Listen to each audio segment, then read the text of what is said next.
కూటమి ప్రభుత్వం ఏడాది పూర్తి చేసుకున్న సందర్భంగా సుపరిపాలనకు ఏడాది పేరుతో జనసేన ఆధ్వర్యంలో విజయోత్సవ కార్యక్రమాలు నిర్వహించారు. కూటమి ప్రభుత్వంలో అభివృద్ధి సంక్షేమమే ప్రధాన అజెండాగా పాలన సాగుతోందని మంత్రి నాదెండ్ల మనోహర్ అన్నారు. చంద్రబాబు అనుభవంతో ఏపీని అభివృద్ధి వైపు పరుగులు పెట్టిస్తున్నారని కొనియాడారు.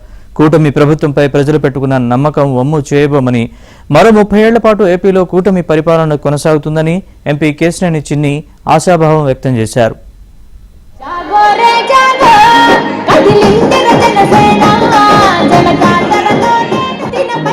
మనం చేసే కార్యక్రమం మన ప్రజల కోసం, కేవలం రాజకీయ లబ్ధి కోసం కాదనే భావన ప్రతి ఒక్కరూ తీసుకొచ్చి ఈ చైతన్యాన్ని నింపమని, కూటమి విజయాన్ని మనందరం కూడా సంతోషంగా ఆనందించి సాయంత్రం ఈరోజు 6 ప్రతి గ్రామంలోనూ, ప్రతి వార్డులోనూ, ప్రతి ప్రాంతంలో కూడా మనం అద్భుతంగా టపాకాయలు పేల్చి మన విజయాన్ని మనం మరొకసారి గుర్తు చేసుకుని ప్రజలకి ధన్యవాదాలు తెలుపుకుంటూ కృతజ్ఞత భావంతో కలిసి పనిచేసుకుందామని కోరుకుంటూ నేను మరొకసారి మిమ్మల్ని అందరినీ కూడా మనస్ఫూర్తిగా కొనియాడేది, కలిసి ఉందాం, అద్భుతంగా మన రాష్ట్రాన్ని ముందుకు తీసుకెళ్దాం.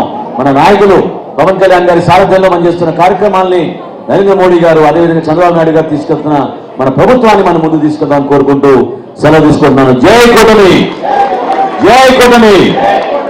ఒక చిన్న కుటుంబంలో చిన్న సమస్యలు వస్తేనే తట్టుకోలేని పరిస్థితిలో వాళ్ళ గౌరవ ముఖ్యమంత్రి నారా చంద్రబాబు నాయుడు గారు కానీ, మన గౌరవ ఉప ముఖ్యమంత్రి పవన్ కళ్యాణ్ గారు కానీ ఇంత పెద్ద కూటమిని ఏ సమస్య రాకుండా తీసుకువెళ్తున్నందుకు వాళ్ళకి తోడు చేదోడు వాదోడుగా ఉన్న నారా లోకేష్ గారికి, నాదెండ్ల మనోహర్ గారికి అందరికీ కూడా పేరు పేరున ధన్యవాదాలు తెలుపుకుంటూ ఈ కూటమి మరిన్ని 30 సంవత్సరాలు పైగా ఇదే విధంగా రాష్ట్రాన్ని పాలించే విధంగా ఉండాలని మనం అందరం కోరుకుంటూ ఈ సుపరిపాలనతో ఈ రాష్ట్రం ముందుండాలని అందరికీ విజ్ఞప్తి, అందరికీ